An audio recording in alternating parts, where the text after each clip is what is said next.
May buntag sa tanan mga kaigsunan o Happy Sabbath o Happy New Year, no? Kinitak lang magsunan. Una-una pasalamatan yun akong Ginoo sa akong kinabuhi magsunan. Tungod kay dili unta ko angayan nga magsulti karon tungod kay ang akong lawas wa pagyud kuan bitaw ka ng wapag yun mawala ang sipon ubo. Ni agyo kanunay noon sa bagong tuig nalihian man yun. Nga nakauna mo to nga dit ako pero unsa man nakapumbok naman yun. Kani nibalibad ko sa ato karon nga naghatag ni may sunan. Ko pilusip man sa kuan nya kay nakakuan man nga sa sunod subadaw pa rin pilusip sa ribukon. Mga nga napilit yung komisyonan. Sige ko lingi kay ingong manggod sila nga ilabihan naghanas na kapagadian rong hapon. Moabot, basig na abay mo una ba? Kung naagoy mga sila mga komisyon, mga engineer ni ato dini, tambong sa patay. Sige ko lingi nga moabot sila kay ako tantagaan nga mahimong magsusulti yun ta. Ruwa, yun, miksyonan. Mo nagingon nga ako, yun siguro ning bahin. Mga nga, salamat sa Ginoo. Nga ako karong pagkiksulti ka ninyo, dili siguro kay hataas, misyon kay dili pag supisinti kay kun lawas. Kasi bag mudas ang niyang ubo ba, maputol ang itong sulti, mo na nga ako lang iampos Ginoo nga hatagan lang yun. O mawala unta ng mga ubo.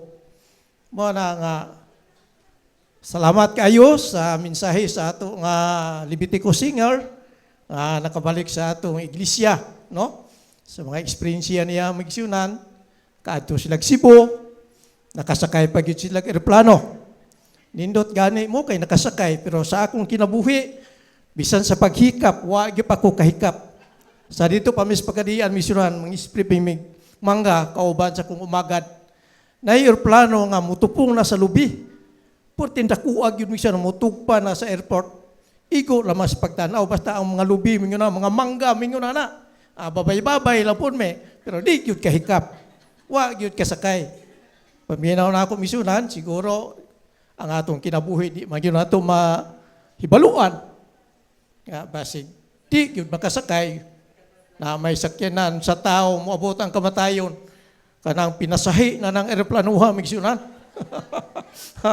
Mao na, idaan ang bahina. Pero salamat nga nakahimo gyapon ko ninyo sa pagsulti, bisig mubo lang kayo misunan. Na manggoy kanang tradisyon sa kong mama sa una ba.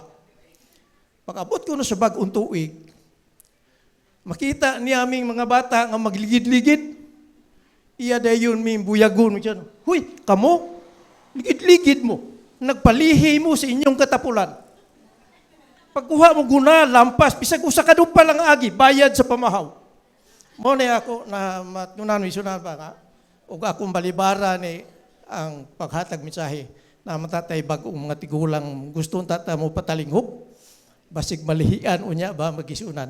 Wag yun mawala sa panunuman ang tugon sa kong mama. Mo na inyong kabuntag sa iyo, di pa makamata ang akong mga bata. Tuan na, nagkabu na kog tubig. Tuan na, nagmaspas na kog palwa misunan. Namalhin na kog baka. Kay maugoy among kinaiya nga sa sayo sa buntag na agyud sa buluhaton. Mo nga naandan. Mo na nga, nining kabutagom siya ang gihangyo ang sa gawas nga dire gyud ta tamalingkod na pa may daghang lingkuranan. Kay nga naman migsunan, nahinumdum ba ko sa tradisyon sa kong mama ba, magpalihit ang naa sa gawas na wagi ayo. Ni agyo ta din kay nga naman makapunting mangguta sa pagpaminaw sa mensahe sa pulong sa Ginoo. Mo na nga, ug atong batasan o misyon nga naata sa gawas, siguro nalihian ta hantod na gyud nas pagbalik gyud naara gyud ta sa gawas. Mo na nga naya akong daghang mga nadunggan nga maabot na gani kuno ang panahon nga mga bag-ong tuig siya magbag-o na gyud ko. Nana gyud ko sa sulod. Nana ipipila ako natanaw diri mi sa ni ana sa sulod. Salamat kayo nga magpalihi mo nga niya sa sulod. Pusa ning kabuntagon migsunan magtuon tag hamubong pulong. Doon ay sinultian si Apostol Pablo rin misyonan sa taga-Roma. Atol aning basahon misyonan no, sa taga-Roma sa iyang Kapitulo 13, versikulo 11. Nag-isko, tinibisa. At wala ni pataliwa. Kita na lang ang mudala sa pag-emphasize sa itong kugalingon misyon. Kay umubuhat pagyud ko og mga pulong akong kinaugalingon nga dili pinagis bilang kasulatan misyon. Makaingon ang ubang tinumuto mo naman. May nga litra po litra ang atong mabati kay kita na lang ang matag usa kanato misyon mo'y mo aplikar sa atong kinabuhi sumala sa natala sa bilang kasulatan ninyo pa dia.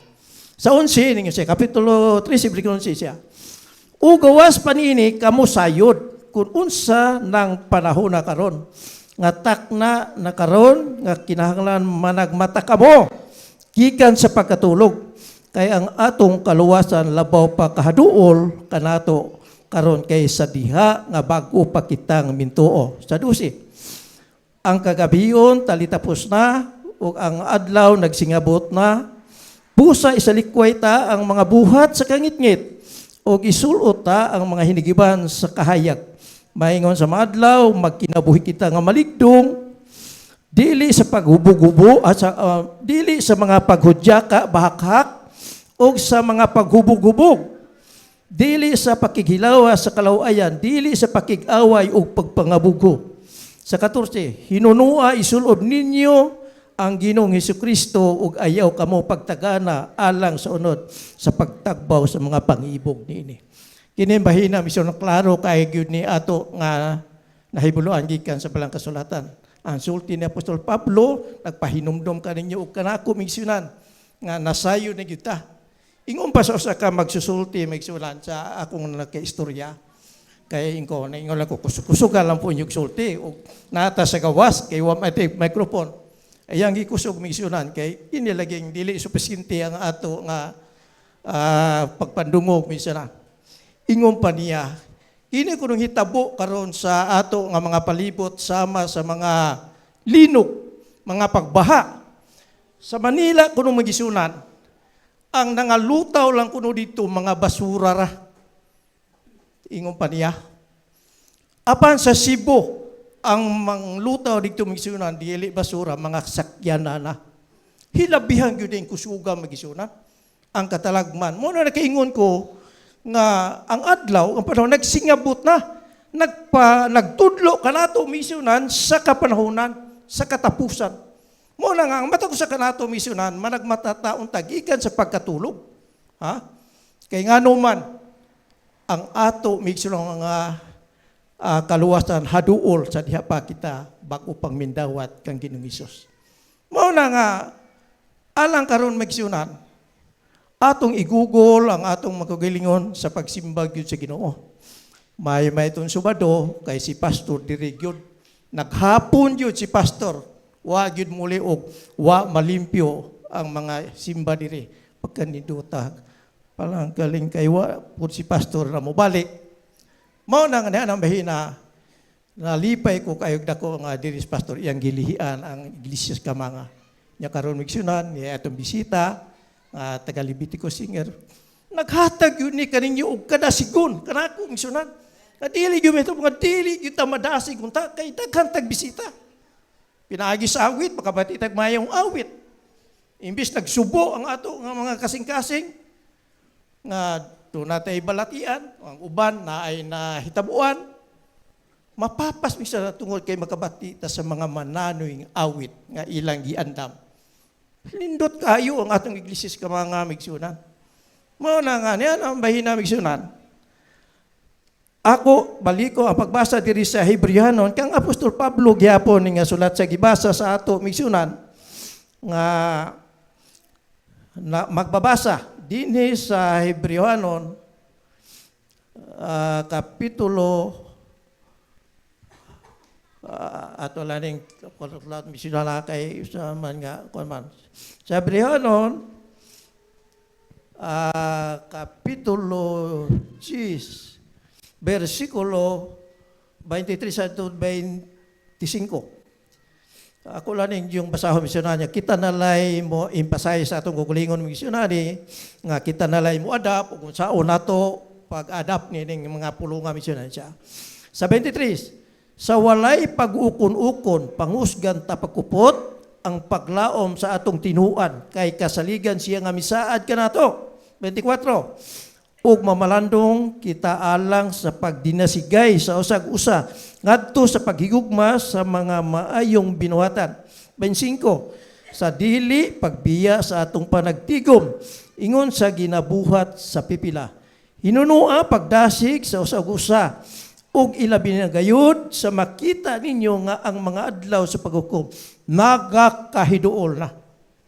Maigsunan sa ako nang gikasulti kaninyo, kitang mga buhi ang ayan yuta nga maghatag pagpasalamat kanunay si Ginoo sa atong nabatnan nga mga panalangin gikan sa Dios. Kay wala gyud tay mahimo migsunan. Sa ako nang gikaingon ganiha kung hunungon lamang si Ginoo ug usa ka minuto ang hangin nga gisuportar kaninyo kanako migsunan, wala gyud tay mahimo. Apan sa ako nang gikaingon na bisan pa ang patay papuyon dinhi sulod sa usa ka tuig migsunan, wala na gyud mahimo. Dili naman makadungog, dili naman makabag-o sa iyang kinabuhi, dili na makausab. Tama na. Mo hinungdan misyon nga ingon pa ni Apostol Pablo sa 25 sa dili pagbiya sa atong panagtigom ingon sa ginabuhat sa pipila. Hinunua pagdasig sa usa ug usa ug ilabi na gayud sa makita ninyo nga ang adlaw sa paghukom nagakahiduol na. Maigsunan wa gyud nasayod nato nga ang Ginoo kana sa mobalik. Wa po'y nasayod kanato ug kunaso akahaon ang atong ginulamang kinabuhi. Mao na nga magmalandong ta mison na sa pagdasig. Kining pulong nga gihatag ni Apostol Pablo misunan sa inyo ug sa ako na migsunan ang pagbuhat niini. Tasigon ba inyong ang kaugalingon ug dili ba? Minundom mo ko sa ka tawo mison nga nagdala ba ko sa kalanggam ba? Ingon siya, dala niya sa katilingban. Tag-ana do niya akong langgam, buhi ba kung patay? Naglibog ang mga tao. Umingon sila sa hungi-hungihong. Umingon ko umigsunan nga, buhi. Unyag imong kumuton, patay. Unyag mingon ko, patay. Ug imong buhian, wag yung makatagan. Mga kisunan, nining matahong kadapit sa kautohon. Kamura ang nagdala sa inyong kagalingon. Ha? Kamura ug ako ang nagdala migsunan nga dili gyud nato mataganan migsunan. Kita ra ang makatagan. Ha? Kung ang pagtuo ninyo migsunan inyo bambuhion. Salamat kayo. Niya pagani diri dugang lang ni migsunan no. Niya sayang versikulo 5 ngayon siya. Ako lang ning basahon migsunan. Kay samtang niining panahon na karon sa kapitulo 5 bersikulo 12 misyonari siya. Kay samtang niining panahon na karon ang aya naunta kamo nga mahimong mga magtutudlo. Nagakinahanglan pa man di ay hinuon kamo nga adunay magasupli pa sa pagtudlo kaninyo sa mga sinugdan sa nahunang mga pagtuluan sa pulong sa Dios. Nagakinahanglan pa di ay kamo gatas dili sa kanunon nga magahi. Sa 13, kay ang matag usa nga gibuhi pa sa gatas dili batid sa pulong sa pagkamatarong kay masuso pa man siya. 14, apan ang magahing kang unuron alang mo'y alang sa mga hamtong alang kanila kinsang mga salabutan na batid pinaagi sa pagbinansay sa pagila sa maayo gikan sa dotan. Kita may sunan dili na ta mga bata. Kasulti sa Apostol Pablo nga ang magahing kanunon alang na yun na nato. Mo na higingon ng misyonan nga ang usa ka pulong igo na sa tao manggialamon. Ha? Mo na ako pang padayonon diri sa 6 bersikulo 4 ingon siya. Kay bahin niya adtong mga tao nga sa makausan na lamdagan na unta nakatilaw na sa langitong gasa o nakaambit na sa Espiritu Santo sa 5 o nakatagamtaw na sa pagkamaayo sa pulong sa Dios o sa mga gahom sa kapanahunan nga umalabot. Sa 6 ug unya managpanibog sila dili nagayud mahimo ang pagpabalik pa kanila sa paghinulsol sanglit gituyuan man nila ang paglansang pag-usab sa anak sa Dios o pagpakaulaw kaniya sa dayag. Makaigsunan, kung musibog manggaling tas tong pagtuo migsunan, nagapasabot, wala na'y Kristong magpakamatay sa krus. Mao na ang atong hatagan lang dako pagtagad, kining ako nga pulong maigsunan, igo na kay dili ni sa akong kaugalingon. Ako yung gibasa sa balang kasulatan, litra por litra. Mao na nga, di pa ko mulingkod misyonan, ako lang siyang sublion pagbasa, ang gibasa sa ato nga magbabasa kaniha sa makita sa Kapitulo 10, versikulo 23 and 25, minsya. Sa walay pagkukun-ukon, pangusgan ta pagkupot, ang paglaom sa atong tinuan, kay kasaligan siya nga misaad kinato.